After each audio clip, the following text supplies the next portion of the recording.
दोस्तों नमस्कार। President Trump ने मोदी साहब को खुली चुनौती दे दी। आपने देखा होगा लगातार पिछले कुछ हफ्तों से प्रेसिडेंट ट्रंप के ये बयान आ रहे थे कि भारत एक डेड इकोनॉमी है। ब्रिक्स के साथ जुड़कर भारत एक समय बर्बाद कर रहा है। रशिया के साथ डील कर कर भारत गलत काम कर रहा है। और साथ ही साथ उन्होंने जितने भी इन्वेस्टर्स भारत आ रहे थे अमेरिका से, उनको ये कहा कि आप भारत में जाके इन्वेस्टमेंट मत करिए। कुल मिला के ट्रंप की चुनौती मोदी को यह है कि आपके मेक इन इंडिया एजेंडा को मैं फेल करूंगा। अब आगे क्या होगा? भारत को क्या करना होगा? क्या मोदी साहब इस चुनौती को स्वीकार करेंगे और ये प्रूव करेंगे कि जो वो कह रहे हैं उसका रास्ता मोदी के पास है? आज इसी मुद्दे पर आज हम डिटेल में चर्चा करेंगे, क्योंकि जिस तरह से टैरिफ लगाया गया है दोस्तों, उससे तो ये लगता है कि भाई आने वाले दिनों में अमेरिका के साथ व्यापार तो काफी हद तक कम हो जाएगा। तो हम फिर कहां एक्सपोर्ट करेंगे? फॉरेन एक्सचेंज तो हमको चाहिए, क्योंकि पूरी दुनिया से हमको तेल खरीदना है। उसके लिए तो फॉरेन एक्सचेंज चाहिए। और अगर हम एक्सपोर्ट नहीं करेंगे तो फिर डॉलर की आपूर्ति कैसे होगी? या हम रुपी ट्रेड भी करेंगे तो हम ट्रेड बैलेंस कैसे करेंगे अगर हमने इस चुनौती का जवाब नहीं दिया तो? दोस्तों आगे बढ़ने से पहले मेरा आपसे निवेदन यह है कि अभी तक जितने वीडियो मैंने डाले हैं आपने उनको बहुत सराहा है। उनके नीचे कमेंट्स देख के मुझे लगता है कि आप लोगों को ये चर्चाएं पसंद आ रही हैं, जो मैं detail with analysis with data आपके सामने रख रहा हूं। लेकिन एक निवेदन है कि आप इन वीडियो को डिटेल में शेयर भी करिए, लोगों से चर्चा करिए, क्योंकि ये मुद्दे राष्ट्रहित के मुद्दे हैं।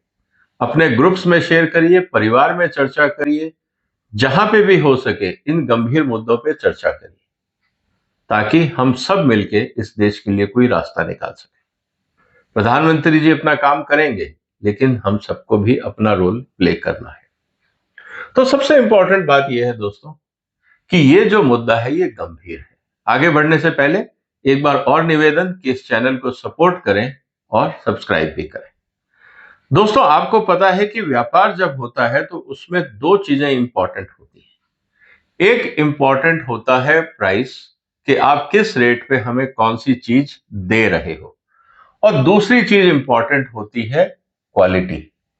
हम प्राइस तो नेगोशिएट कर सकते हैं, लेकिन कानूनी रूप से आप क्वालिटी नेगोशिएट नहीं कर पाते।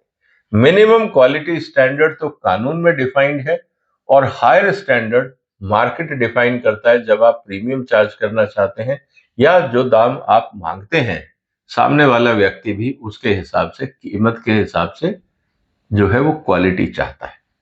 ऐसी स्थिति के अंदर अगर आपने मेरा पिछला वीडियो देखा हो तो भारत पिछले कई सालों से, अगर हम ध्यान से देखें तो हमें यह भी समझना पड़ेगा कि भारत कई सालों से अभी तक क्यों दुनिया में अपनी जगह नहीं बना पाया। कारण बहुत सिंपल है। जैसा कि मैंने पिछले वीडियो में बताया, उसके समरी में यहां आपको बता रहा हूं कि अगर आप ध्यान से देखें तो हमारे साथ प्रॉब्लम क्या आ रही है। कहीं पे हमारे को माइक्रोबियल प्रॉब्लम है अगर ध्यान से देखें, या केमिकल रेसिड्यूज का प्रॉब्लम है, फाइटोसैनिटरी सर्टिफिकेट्स ठीक नहीं है, पेस्टिसाइड्स की प्रॉब्लम है, कंटेमिनेशन है, एंटीबायोटिक है, डाइज है, एडल्ट्रेशन है, और कंप्लायंस इश्यूज में भी प्रॉब्लम आ रही है। इसका मतलब ये है कि ये सिर्फ कुछ एग्जाम्पल हैं। ओवरऑल स्थिति ऐसी है कि जब अंतरराष्ट्रीय बाजार में लोगों को ये पता लगता है कि भारत के क्वालिटी खराब है, तो आपसे कोई डील नहीं करता। वो कहेंगे हम नेगोशिएट तो तब करेंगे ना जब हमें क्वालिटी पसंद होगी। आपकी क्वालिटी डाउटफुल है, हम भावताव करके क्या करेंगे? ये सबसे बड़ी चुनौती है आज की तारीख में मोदी साहब की, क्योंकि जो व्यापार हमारा अमेरिका से रुकेगा, वो $100 बिलियन का नया व्यापार खोलने के लिए आपको नए देशों में जाना होगा। जब आप नए देशों में जाओगे तो वहां पे क्वालिटी स्टैंडर्ड्स आपको मानने पड़ेंगे और उस हिसाब से माल देना पड़ेगा। भारत की तरह मिलावटी माल या बाकी माल जैसे यहाँ बिक जाता है और कोई पूछता नहीं है, सरकारें भी कार्रवाई नहीं करती हैं, ऐसा दुनिया में नहीं चलता है दोस्तों। अगर ऐसा होता तो दुनिया का सारा कूड़ा कचरा कहीं भी बिक जाता। लेकिन आज चुनौती इस बात की है कि अगर भारत को आगे बढ़ना है तो क्वालिटी पे ध्यान देना ही पड़ेगा। दूसरी जो चिंता की बात है दोस्तों कि जब क्वालिटी में भारत से जब हम एक्सपोर्ट करते हैं तो दुनिया भर के सर्टिफिकेशन है, दुनिया भर के क्वालिटी नॉर्म्स है, आईएसओ है, एसएफ है, गुड मैन्युफैक्चरिंग प्रैक्टिसेस का है, होल लॉट ऑफ जिस कंट्री का जो नॉर्म है वो हम फॉलो करते हैं, उसकी टेस्टिंग की जाती है। जब वो प्रोडक्ट अप्रूव होता है तब हम उसको विदेश भेजते हैं, और जब वो विदेश जाता है तो वहां पे जाके भी वो रिजेक्ट हो जाता है। अगर आज आप अमेरिका का डेटाबेस उठा के देखें तो सबसे ज्यादा रिजेक्शन वाले देश में नंबर 1 या नंबर 2 पे भारत का नाम आता है। ये दुख की बात है लेकिन ये हकीकत है। आप अमेरिका की यूएस एफडीए की ओएसिस वेबसाइट पे जाइए और देखिए कि कितने डिटेंशन हर महीने कंपनी वाइज प्रोडक्ट वाइज आपको सारी डिटेल मिल जाएगी। अब स्थिति ये है कि हम अपनी क्वालिटी का सुधार कैसे करें। अब विदेश में जब हम माल भेजते हैं उसकी क्वालिटी पे इतने बड़े सवाल उठ जाते हैं तो आप सोचिए कि आप हिंदुस्तान में अपनी जनता को क्या खिला रहे हैं। ये बहुत बड़ी चिंता की बात है। क्वालिटी कंट्रोल के नाम पर हम लोगों ने कुछ खास काम किया नहीं। और मैं आपको एक चीज और बता दूं दोस्तों, दुनिया के सारे देश एक दूसरे को एनालाइज करते रहते हैं। हम यहाँ कुछ भी बोल लें कि हमारी क्वालिटी बहुत अच्छी है, हकीकत यह है कि अमेरिकन एम्बेसी ये मॉनिटर करती रहती है, दुनिया की एम्बेसीज ये मॉनिटर करती रहती है कि हमारे यहाँ क्वालिटी प्रॉब्लम्स क्या है।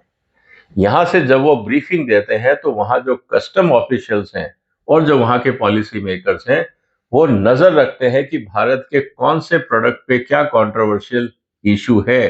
तो जब भी कंसाइनमेंट उनके पोर्ट्स पे पहुंचते हैं वो उन प्रोडक्ट्स की बहुत गहनता से जांच करते हैं और जरा भी शक होता है तो रिजेक्ट कर देते हैं। भारत का नुकसान होता है। लेकिन इसको रोका कैसे जाए। ट्रंप ने तो चुनौती दे दी दोस्तों कि आपका तो माल हमने रोक दिया, हमने टैरिफ बढ़ा दिए, अब आप जाइए दुनिया में, अगर दम है तो बेच के दिखाइए। बगैर क्वालिटी के आप दम कैसे लाएंगे। इसीलिए आज जो वीडियो में मैं आपसे चर्चा करने वाला हूं, थोड़ा सा ये वीडियो लंबा होगा दोस्तों, पेशेंस रखिएगा।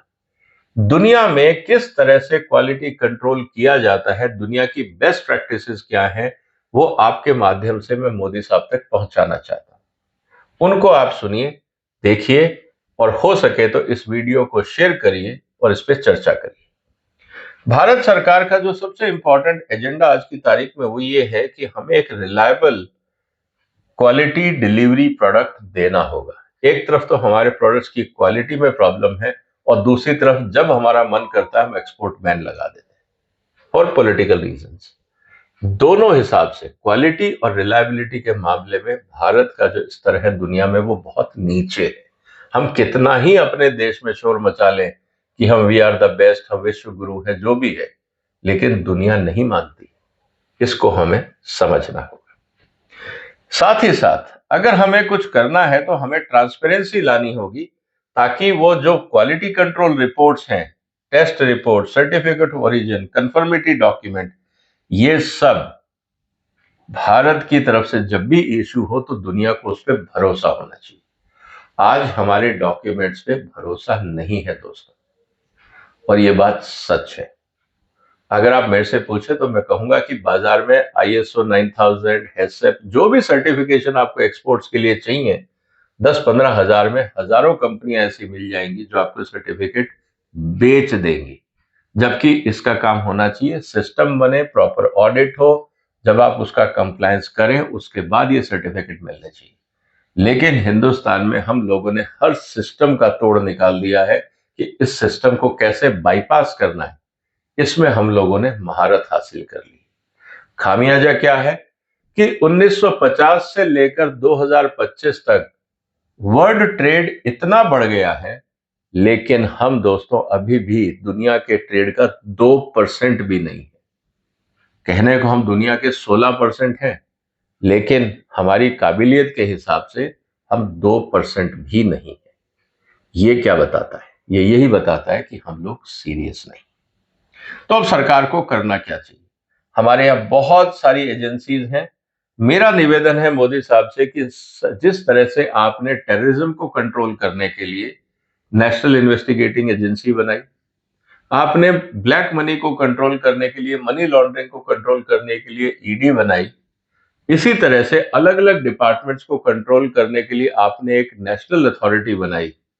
आज जरूरत है भारत को एक क्वालिटी अथॉरिटी की। जितने अलग अलग डिपार्टमेंट हैं मंत्रालयों में जो भारत में और भारत के बाहर माल भेजते हैं, उनके ऊपर निगरानी के लिए एक अथॉरिटी जरूरी है।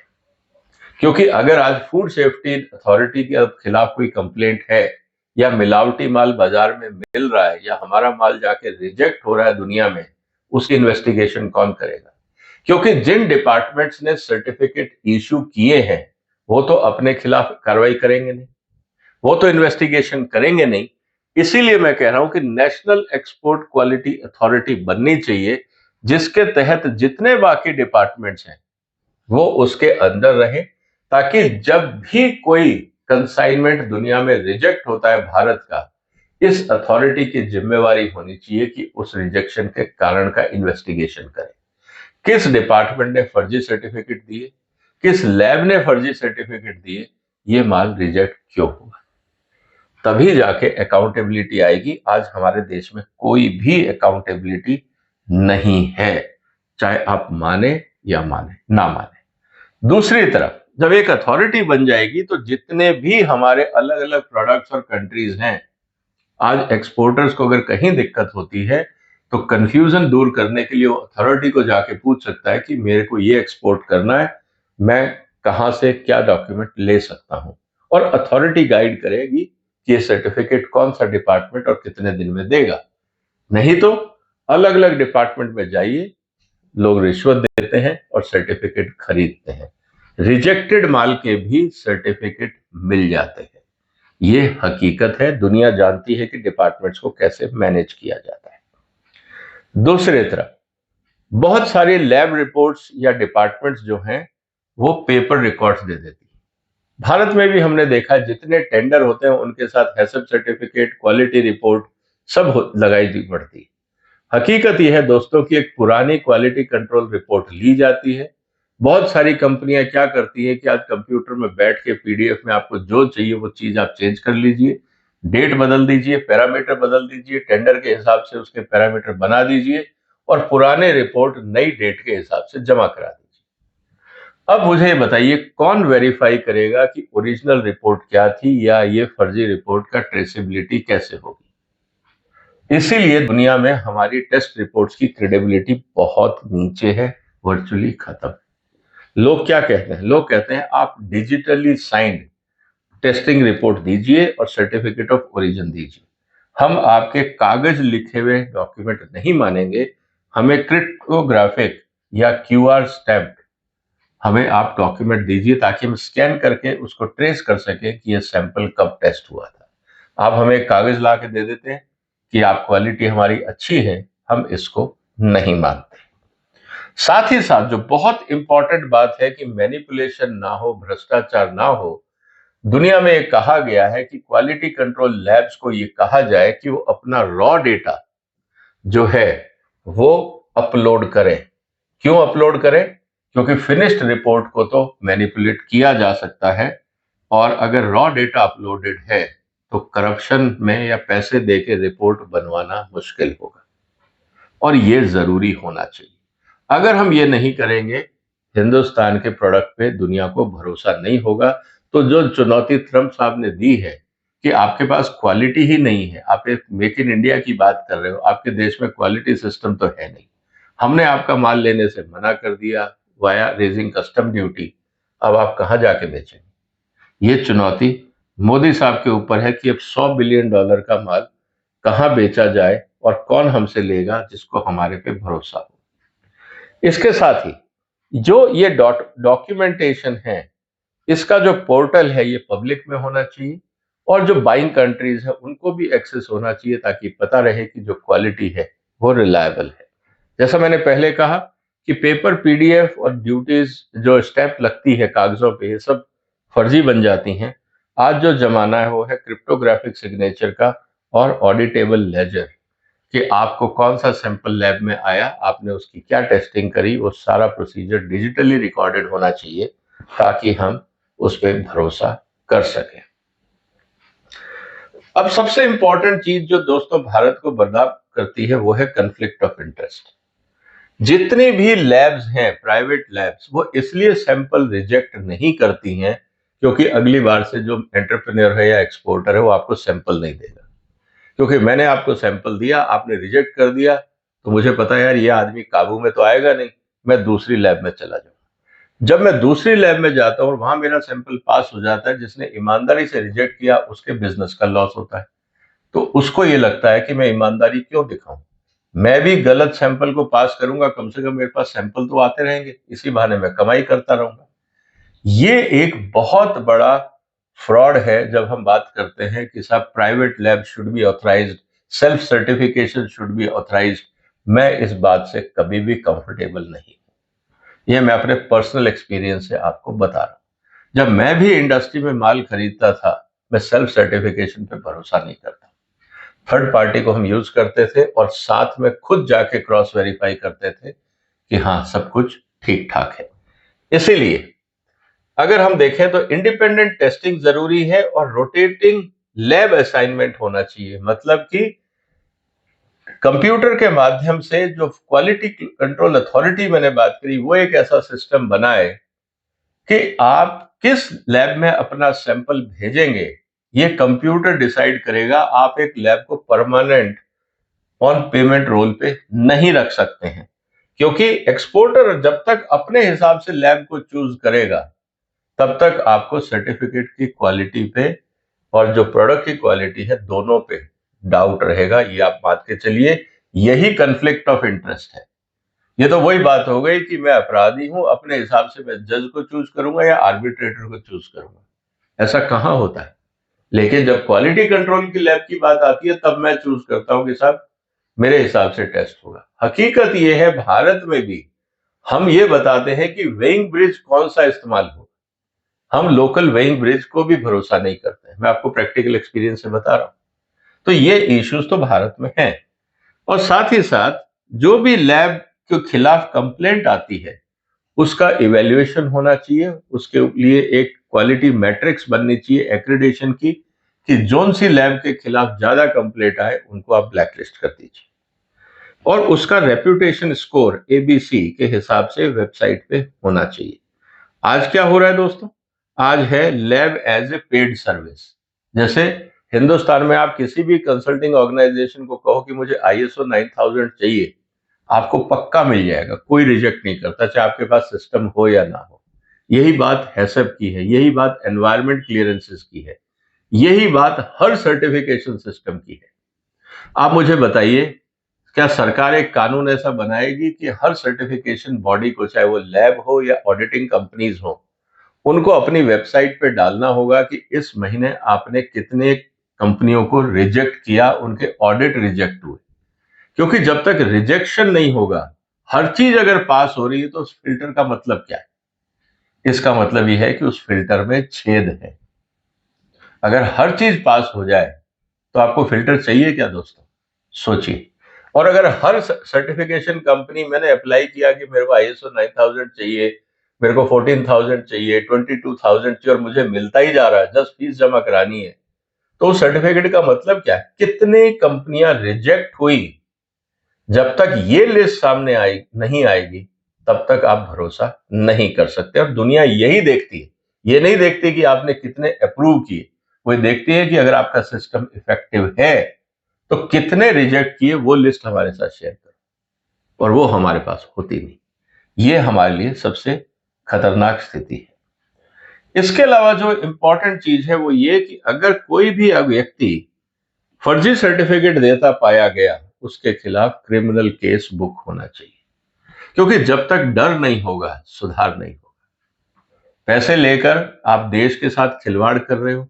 यहां तो आपने पैसे ले लिए, फर्जी सर्टिफिकेट दे दिया, आपने कंसाइनमेंट एक्सपोर्ट कर दिया, आपने एक्सपोर्ट इंसेंटिव भी ले लिए, लेकिन विदेश में जाके आपका माल रिजेक्ट हो गया। तो फिर ये फर्जी सर्टिफिकेट किस काम आया, देश का नाम तो बदनाम हो गया ना पूरी दुनिया में। इंटरनेट का जमाना है, सबको पता है। तो कौन कंट्रोल करेगा? तो मोदी जी को इस पे भी काम करना होगा अगर ट्रंप की चुनौती को आपको जवाब देना है तो। इसके अलावा जो इंपॉर्टेंट चीज है कि जो भी कंसाइनमेंट रिजेक्ट होता है, जहां पे भी फ्रॉड डिटेक्ट होता है, जो मैं प्रपोज कर रहा हूं कि नेशनल क्वालिटी अथॉरिटी जो बनेगी, हर ऐसे कंसाइनमेंट का डिटेल्ड इन्वेस्टिगेशन होना चाहिए कि कंसाइनमेंट क्यों रिजेक्ट हुआ। अगर यहाँ पे रिपोर्ट पॉजिटिव थी तो वहां जाके नेगेटिव कैसे हो गई, ये फर्जी पॉजिटिव रिपोर्ट किसने दी, सैंपलिंग किसने करी, टेस्टिंग किसने करी, मैनिपुलेशन किसने किया, और ये कंपनी कौन सी थी जो मैनिपुलेटेड रिजल्ट के सहारे एक्सपोर्ट करने को तैयार हो गई। जब तक इस तरह का इन्वेस्टिगेशन नहीं होगा, 4-5 लैब्स बंद नहीं होंगी, 5-7 कंपनियां बंद नहीं होंगी, तब तक सुधार नहीं होगा दोस्तों। अगर सब कुछ जैसा है चलता रहेगा तो आप ये मान के चलिए कि जो ट्रंप ने चुनौती दी है उसको हम एड्रेस नहीं कर पाएंगे। इसलिए स्ट्रांग डिटरेंस बहुत ज्यादा जरूरी है। जहां तक बात है ट्रांसपेरेंसी की, मैंने दोस्तों जो एफएसएसएआई के सीईओ हैं, एक बार मैंने उनको ये कहा था कि जब भी आप सैंपल टेस्ट करते हो, अगर वो डिफेक्टिव है तो जनता को तो बताओ, नहीं तो जनता उसी खराब प्रोडक्ट को बाजार में खरीद के खा के बीमार पड़ रही है। आपके पास जानकारी या पब्लिक के साथ शेयर क्यों नहीं करते हैं? तो पता है दोस्तों उनका क्या जवाब था? This is too much transparency. मतलब हमारे अधिकारी ट्रांसपेरेंसी से डरते हैं, वो चाहते ही नहीं जनता को पता लगे कि क्या खराब है और क्या सही है। कारण कारण यह है कि उनको खुद अपने सिस्टम पे भरोसा नहीं। जब उनको अपने सिस्टम पे भरोसा नहीं है तो दूसरा देश और वहां की अथॉरिटीज आप पे कैसे भरोसा कर लेंगी? तो अगर हमारे प्रोडक्ट वहां रिजेक्ट हो रहे हैं तो इसमें गलत क्या है?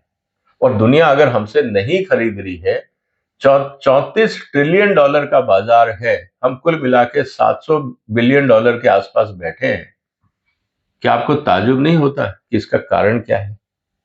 और ट्रंप जानते हैं इस बात को कि आप इस देश का अगर रास्ता बंद कर दोगे तो इनको दूसरा रास्ता ढूंढने में कई साल लग जाएंगे, क्योंकि इनके यहाँ सिस्टम ही नहीं है।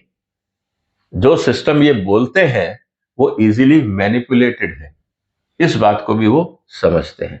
और ये बात आप जाके एम्बेसीज के ऑफिशियल्स को पूछो, वो आपको खुल के बताएंगे। जब वो हमारे साथ बता सकते हैं तो क्या अपने देश की जनता को या वहां के अधिकारियों को नहीं बताते होंगे कि किस किस तरह की क्या क्या क्वालिटी कंट्रोल करने चाहिए?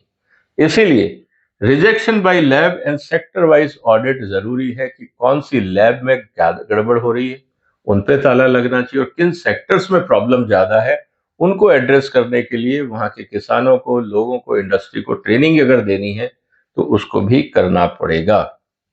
साथ ही साथ अगर आपका सिस्टम क्रेडिबल है तो आपको इंटरनेशनल बायर्स के लिए इंटरनेशनल ऑडिटर्स भी लाके अपने सिस्टम को वैलिडेट कराना चाहिए। जो भी हमारी क्वालिटी कंट्रोल अथॉरिटी की रिपोर्ट्स है उसको सार्वजनिक करिए। जिन कंपनियों को आपने ब्लैक लिस्ट किया इसको सार्वजनिक करना जरूरी है। जब तक आप ब्लैक लिस्ट की रिपोर्ट जनता के बीच में नहीं रखेंगे, भरोसा नहीं होगा। इसका मतलब यह है कि सिस्टम काम कर रहा है और चोर पकड़े गए। अगर सब कुछ ही पास होता रहेगा तो दोस्तों भरोसे की जरूरत ही नहीं है। और बायर वेरिफिकेशन सर्विस भी होनी चाहिए ताकि भरोसा बना रहे। इससे यह होगा कि दोनों तरफ से जो डबल टेस्टिंग की हमेशा टेंशन रहती है कि भारत का माल तो हमने टेस्ट कर दिया, वहां कंट्रीज हमारी टेस्ट रिपोर्ट्स को मानती नहीं है, फिर दोबारा टेस्टिंग होती है, टाइम लगता है, टाइम लैग होता है, डैमेजेस लगते हैं, बाकी कॉस्ट लगती है, ये सब हमारे एक्सपोर्टर्स को देनी पड़ती है। क्यों? क्योंकि दुनिया को हमारे सिस्टम पे भरोसा नहीं। तो क्या मोदी जी एक ऐसा सिस्टम बनाएंगे कम से कम भारत के अंदर क्वालिटी पे लोगों को शक ना हो? क्योंकि आज आप बात कर रहे हो अंतरराष्ट्रीय बाजार की। ट्रंप ने तो साफ कह दिया कि आपको जहां बाजार ढूंढना है ढूंढ लो, लेकिन लोग प्राइस तो नेगोशिएट करेंगे, क्वालिटी कौन नेगोशिएट करेगा? क्या आप ये कह सकते हैं कि हमारे किसान छोटे हैं इसलिए आप ज्यादा पेस्टिसाइड खाओ, या हमारे किसान अनपढ़ हैं उनको पता नहीं एंटीबायोटिक कैसे यूज किया जाता है, थोड़ा बहुत रेजिड्यू आप खा लो? आप ये क्या आर्ग्यूमेंट दे सकते हो? दोस्तों ये बात बहुत सीरियस समझने की है। इसका मतलब ये है कि हमें अपने यहाँ पे टेस्टिंग सिस्टम जो लैब रिपोर्ट्स है वो बनानी पड़ेंगी और ट्रेनिंग देनी पड़ेगी उस हिसाब से पूरा सिस्टम, चाहे वो मशीनें हो या क्वालिटी हो। मैं आपको एक इस किस्सा सुनाता हूं दोस्तों। 2006 में चाइना का माल बहुत रिजेक्ट होता था। चाइना ने क्या किया कि अपने देश में क्वालिटी स्ट्रेटेजी पे एक डॉक्यूमेंट लॉन्च किया और ये एक वर्ल्ड बैंक के साथ उन्होंने मीटिंग करी थी। भारत की तरफ से मुझे भी बुलाया गया था। जब हम लोगों ने वहां चर्चा करी तब ये पता लगा कि चाइना ने ये कसम खा ली कि भैया हमारा नाम बहुत बदनाम हो गया, अब हमें इसको सुधारना होगा। राष्ट्रपति से लेकर हर डिपार्टमेंट को ये आदेश दिए गए कि आपके डिपार्टमेंट में किसी भी तरह की क्वालिटी प्रॉब्लम्स नहीं आनी चाहिए, नहीं तो इससे हमारा एक्सपोर्ट खराब होता है, नाम खराब होता है, और जो लोग कॉर्नर कटिंग करते हैं उनको सजा दी जाए। आपको पता है वहां का जो फूड सेफ्टी डायरेक्टर था उसको चाइना ने फांसी दे दी क्योंकि वो पैसे लेके फर्जी सर्टिफिकेट इशू करता था। एक और कंपनी थी जिसने मिलावट करके मेलामाइन मिला के बच्चों के फूड में एक्सपोर्ट किया, उसकी लेडी मालिक थी, उसको भी कैपिटल पनिशमेंट मिला, मौत की सजा मिली। कहने का मतलब यह है कि जब सरकार इतनी स्ट्रिक्ट हो गई कि लोगों को पता लगा कि भैया अब ये 2 नंबर का काम बहुत मुश्किल है, पकड़े गए तो जान जा सकती है, तो सुधार बहुत तेजी से शुरू हुआ। आज हम देख रहे हैं चाइना कहां पहुंच गया। तो भारत को भी सख्ती उठानी पड़ेगी। हम ये कहें कि नहीं सब कुछ ठीक है तो फिर आप ट्रंप के चैलेंज का मुकाबला कर नहीं सकते। और सबसे इंपॉर्टेंट बात, अगर मान लीजिए कोई कंपनी शिकायत करती है कि साहब आपके अधिकारी आके पैसे मांगते हैं, उसकी जांच कौन करेगा? और ये क्या गारंटी है कि मेरा लाइसेंस कैंसिल नहीं होगा, मेरे खिलाफ वो डिपार्टमेंट कार्रवाई नहीं करेगा? तो होता क्या है, जो इंडस्ट्रीज हैं स्मॉल हो या लार्ज हो, चुपचाप पैसे देती हैं और बैठ जाती हैं क्योंकि पूरे देश में ऐसा कोई सिस्टम है ही नहीं जो ये गारंटी दे सके कि अगर मैंने इंस्पेक्टर के खिलाफ या अधिकारी के खिलाफ शिकायत करी तो मेरे खिलाफ कार्रवाई नहीं होगी। क्या कोई सिस्टम है? नहीं है। इसीलिए पूरा सिस्टम इस तरह का बना हुआ है कि वो भ्रष्टाचार के हिसाब से चलता रहता है। और जो लोग फर्जी सर्टिफिकेट दे रहे हैं बाजार में, ISO 9000, 22,000, 14,000, ये सब सर्टिफिकेट बाजार में बेच रहे हैं। ये फर्जी सर्टिफिकेट बेचने वाले लोगों के खिलाफ कौन कार्रवाई करता है? क्या है कोई ऐसा सिस्टम? अपीडा ने एक बार सिस्टम बनाया था, मैं उसका मेंबर था उस कमेटी का। जब हम लोग ये चेक किया करते थे कि कौन सी सर्टिफिकेशन कंपनियों में काबिलियत है, दोस्तों सच ये है कि 200 एप्लीकेशंस आई थी, उसमें सिर्फ 4 अप्रूव हुई थी। इसका मतलब बाकी सब बिना कॉम्पिटेंसी के बाजार में धंधा कर रहे हैं। अब आप क्या बोलोगे? कहने का मतलब ये है कि हमारे देश में क्वालिटी कंट्रोल, क्वालिटी एश्योरेंस जब तक नहीं होगा, हम अंतर्राष्ट्रीय बाजार में खड़े नहीं हो सकते। तो जो ट्रंप ने चुनौती दी है मोदी को कि आप मेक इन इंडिया सक्सेस करके दिखाओ, बगैर क्वालिटी एश्योरेंस और क्वालिटी कंट्रोल के क्या मेक इन इंडिया टिकेगा? क्योंकि ट्रंप का कहना साफ है कि अगर आपको दुनिया की ताकत बनना है और हमसे टक्कर लेनी है तो आपको चाइना की तरह सिस्टम्स बनाने होंगे। क्या हम बना पाएंगे? क्या मोदी की सरकार कर पाएगी? क्या मोदी जी के मंत्रालय कर पाएंगे? क्योंकि ये जितनी कार्रवाइयां मैंने आपको बोली है दोस्तों, ये किसी ना किसी मंत्रालय के तहत हैं और सारे मंत्रालय मोदी जी को रिपोर्ट करते हैं। मोदी जी चाहें तो सारा सिस्टम सुधर सकता है। ट्रंप को वो अच्छी तरह से जवाब दे सकते हैं कि हमें 6 महीने का टाइम दो, हम एक एक करके सारे क्वालिटी रिलेटेड इश्यूज को हम एड्रेस करेंगे। हर मंत्रालय को स्ट्रिक्ट आदेश होना चाहिए कि कोई भी एक्सपोर्ट कंसाइनमेंट अगर रिजेक्ट होता है तो उसकी तह तक जाया जाए, कल्प्रिट्स को सजा दी जाए और आगे बढ़ा जाए। नहीं तो होता क्या है कि अच्छी कंपनियां पीछे रह जाती हैं, रिश्वत देके गंदी कंपनियां आगे निकलने का प्रयास करती हैं और देश को डुबा देती हैं, देश का नाम खराब कर देती हैं। तो दोस्तों ये जो चुनौती है ट्रंप की, ये मेरे हिसाब से मोदी साहब को सीरियसली लेनी चाहिए। नहीं तो नया एक्सपोर्ट मार्केट आप खड़ा नहीं कर सकते। आपके जो कॉम्पिटिंग कंट्रीज हैं वो आपकी कमियों को दूसरे देशों में गिनाते रहेंगे कि देखिए बांग्लादेश कहेगा इंडिया की टेक्सटाइल इंडस्ट्री में ये प्रॉब्लम है। थाईलैंड, मलेशिया, बाकी लोग कहेंगे फूड इंडस्ट्री में ये प्रॉब्लम है। पाकिस्तान बोलेगा बासमती में, इंडिया में ये प्रॉब्लम है। आपके जो कॉम्पिटिटर हैं वो ही आपको एक्सपोज करते रहेंगे। क्या आप बाजार बढ़ा पाएंगे? और आपके पास क्या गारंटी है, क्या भरोसा ये कहने का कि ये जो सब बोल रहे हैं ये गलत है? आपके पास प्रूफ कहाँ है? कहाँ है डॉक्यूमेंट्री एविडेंस? कहने से तो कोई नहीं चलता। तो दोस्तों, ट्रम्प साहब की ये चुनौती बहुत इंपॉर्टेंट है। अब सवाल ये है कि मोदी साहब के पास क्या जवाब है? संभव है? क्या कर पाएंगे? ये तो वक्त बताएगा। आपके जो विचार हो कमेंट बॉक्स में लिखिए, इस वीडियो को शेयर करिए और हर लेवल तक पहुंचाइए, ताकि हम अपने देश की जो कमियां हैं उनको हटा के आगे बढ़ सकें। क्योंकि अगर हम कमियों पे पर्दा डालते रहे और ये बोलते रहे सब कुछ ठीक है, एवरीथिंग इज ग्रेट, मोदी है तो मुमकिन है, इस तरह के अगर हम भुलावे में रहेंगे तो अंतर्राष्ट्रीय बाजार में हम कभी अपना पैर नहीं जमा पाएंगे। क्योंकि वहां पे ये भाषण नहीं चलते, वहां पे तो रिजल्ट चलता है। उम्मीद है दोस्तों आपको ये चर्चा पसंद आई होगी। आपने वक्त निकाला, आपका धन्यवाद। इस चैनल को सपोर्ट करिए, सब्सक्राइब करिए, वीडियो को शेयर करिए और अपना ध्यान रखिए। फिर मुलाकात होगी एक और महत्वपूर्ण मुद्दे के साथ। फिलहाल वंदे मातरम।